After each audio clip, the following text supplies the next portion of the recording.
Ah, eu não posso, eu tenho que ser igualitário, Quando eu cheguei na 3A, ele disse, professor, uma pergunta, temos que fazer uma pergunta para ti. O vidro é sólido ou líquido? Rolou essa aula aqui também? Não? Ah, que mal, então eu não vou falar nada, porque senão o professor depois aqui pode ficar bravo. Certo? Não posso falar, deixa o professor comentar. É que eu achava que já tinha rolado a aula de química aqui.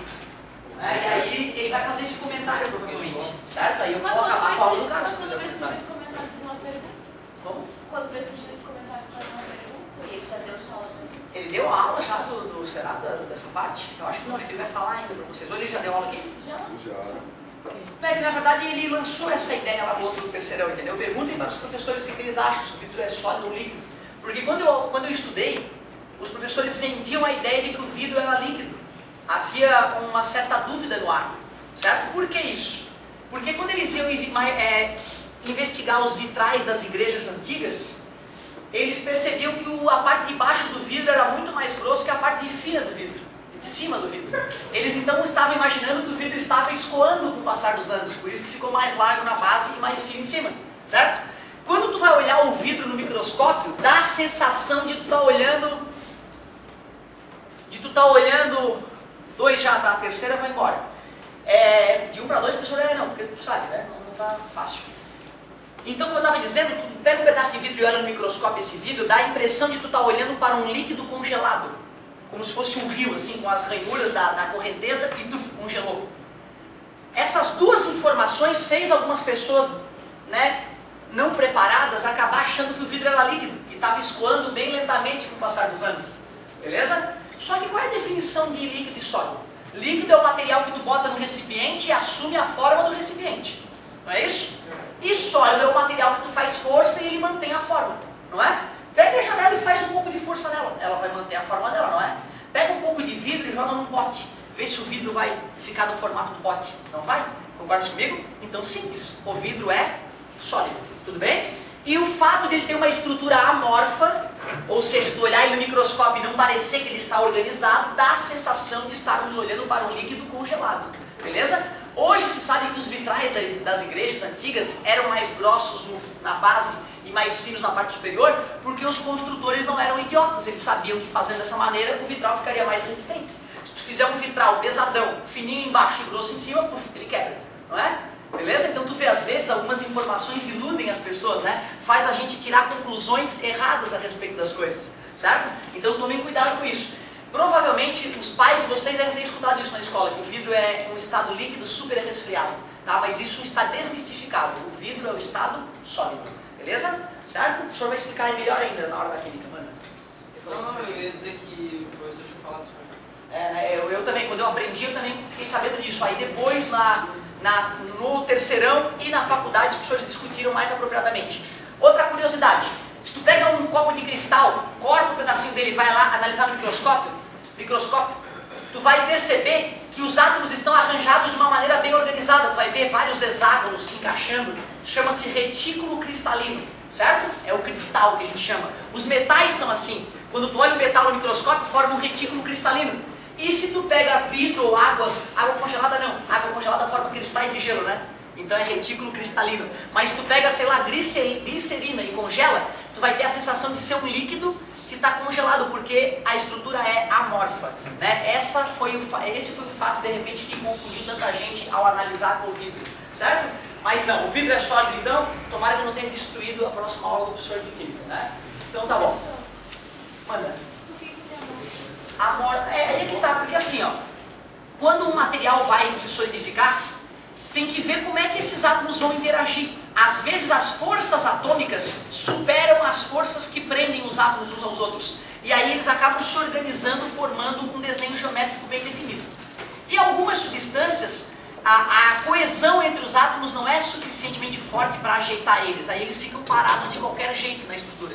Quando eles param de qualquer jeito na estrutura amorfa. Quando eles formam uma estrutura organizada, estrutura cristalina, certo? Beleza? Então depende de material para material. Alguns pesquisadores achavam que toda substância que tinha estrutura amorfa era um líquido super resfriado, certo? Mas isso já caiu, beleza?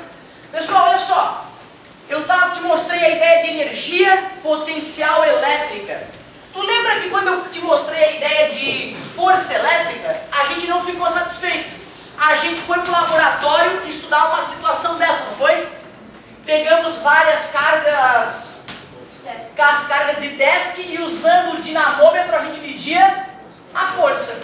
Aí dobrava a carga, dobrava a força, triplicava a carga, triplicava a força, e aí nós vimos que uma boa maneira de medir o campo elétrico era pegando e dividindo pela carga, já que eram proporcionais, né? Fazia a divisão, dava o mesmo resultado, que é o campo elétrico num certo ponto para a carga. Beleza, gerada pela carga. Só que agora a nossa preocupação não é mais com força, é com energia. Agora a nossa concentração agora é estudar a parte energética da física C. Então, o meu estudo, eu não vou medir a força com um dinamômetro, eu vou medir a energia da partícula. Amigo, no laboratório, medir a energia da partícula é um inferno. Olha como é que se mede a energia de uma partícula no laboratório. Tu pega uma partícula, bota no ponto que tu quer analisar, pega um anteparo de gelatina, bota aqui e larga a partícula. Larga a partícula, ela vai penetrar no anteparo de gelatina.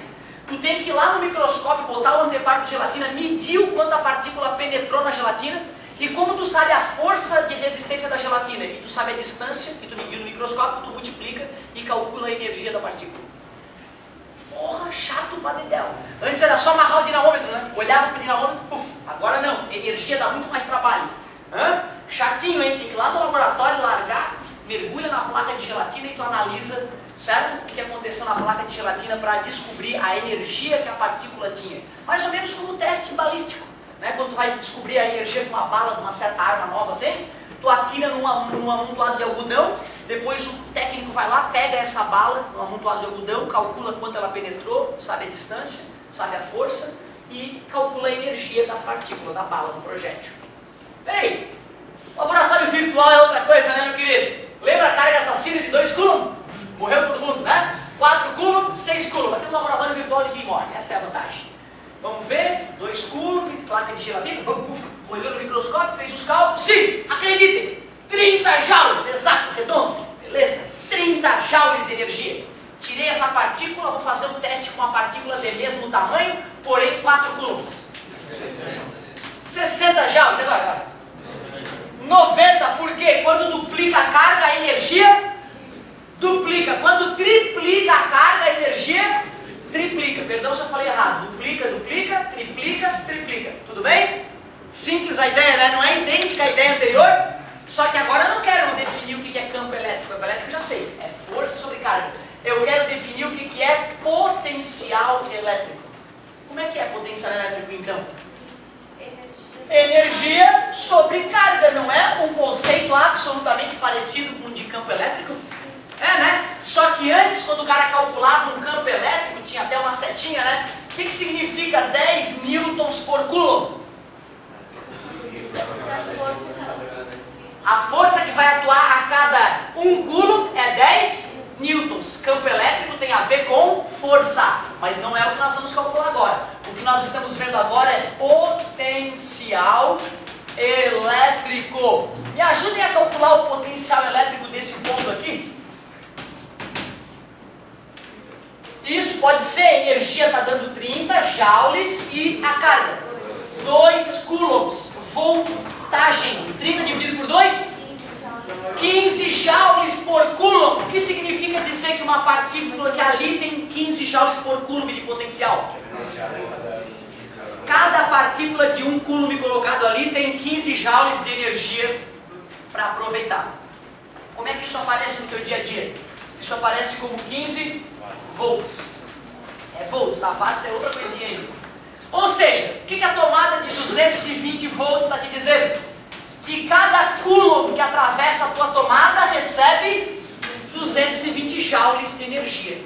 Então agora, a partir de hoje só, é que tu vai começar a beliscar o significado dos 220 volts da tomada, né?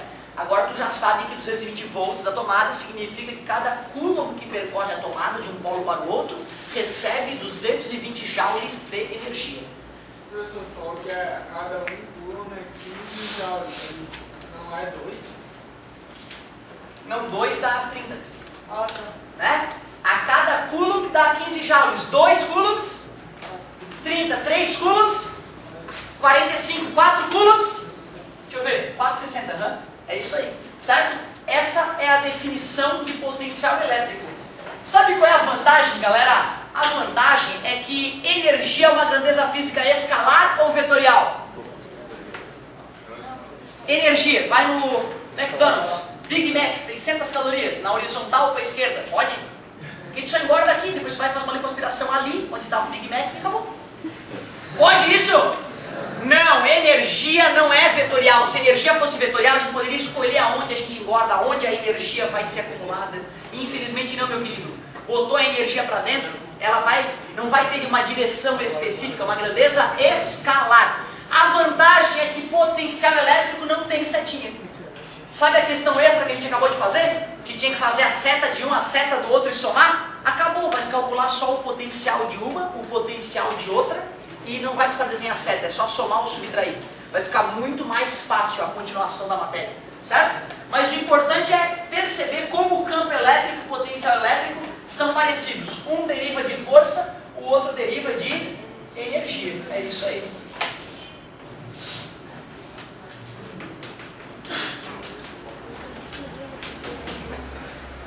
Peraí. Quando eu achei essa fórmula de campo elétrico, eu parei por aqui? Não, né? Eu peguei a fórmula de força, substituí aqui dentro, não foi? E aí apareceu a segunda fórmula de campo elétrico. Será que a gente não pode fazer a mesma coisa para potencial elétrico? Quem será que eu boto aqui no lugar da energia?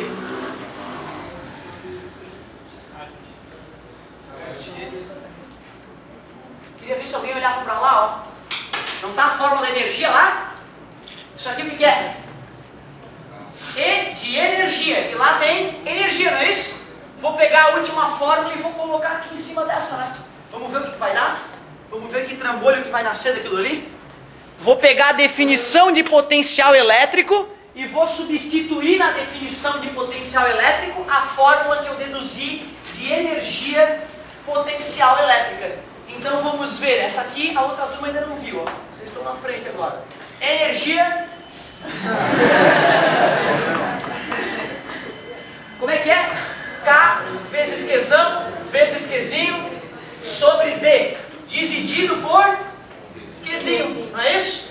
Divisão de fração é a primeira vezes o inverso da segunda, vê se tu concorda. K, Qzão, Qzinho, é isso aí, garoto, sobre D vezes 1 sobre Qzinho. Corta Qzinho com Qzinho, a fórmula ficou K vezes Q sobre D. Qual é a diferença da fórmula do campo elétrico para o potencial elétrico? De novo, a distância ao quadrado.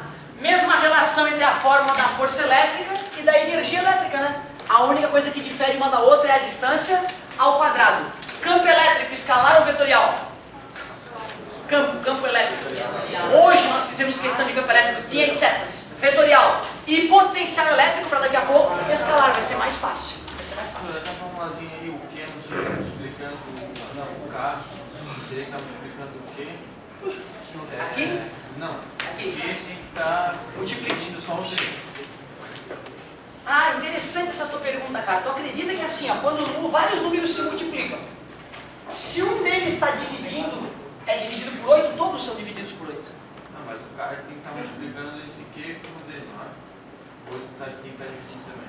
Ah, olha, é isso que eu estou querendo te dizer, cara. Assim, ó, escrever isso ou escrever isso, dá no mesmo. Tá? Na multiplicação isso não interessa. Tá? Então eu poderia ter feito assim, cara. Ó, eu poderia ter feito K que multiplica Qzão vezes D. Eu poderia ter escrito assim se eu quisesse. Dá no mesmo. Porque ali é 1, parabéns, garoto. Aí multiplica em cima e embaixo, tá?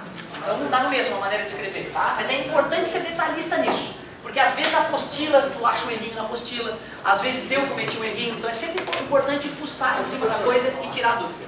Tarefinha mágica para a prova, hein? Antes da prova faz aquela tarefa. Professor, ali na última fórmula K igual vezes Qzão sobre D, aquele Qzão também é módulo? Parabéns, cara. Era uma coisa que eu só pretendia discutir na próxima aula. Mas como é uma grandeza escalar, o sinal é importante. Carga positiva gera voltagem positiva. Carga negativa gera voltagem negativa. Agora não tem mais módulo. Por que é uma voltagem negativa? Certo? Como? Por que é uma voltagem negativa?